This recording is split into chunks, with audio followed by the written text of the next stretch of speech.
lights off now on. This is the elevator at 100 Seneca Street in Oil City, Pennsylvania. It's a KONE MonoSpace DX500 probably, or maybe not DX. Go up to 5 here, go up.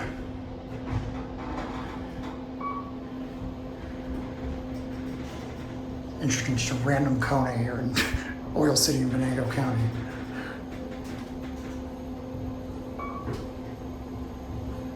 Okay, so it's 70 fixtures. Here at 5.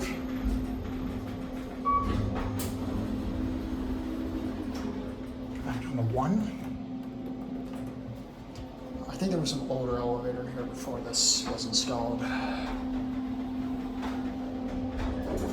Certificate installed in 2023, so it probably is a DX. It's a basic, nice, like interesting stainless steel pattern cab with these interesting, like wide rectangular handles. Which the cab is a little better, but it's not too bad.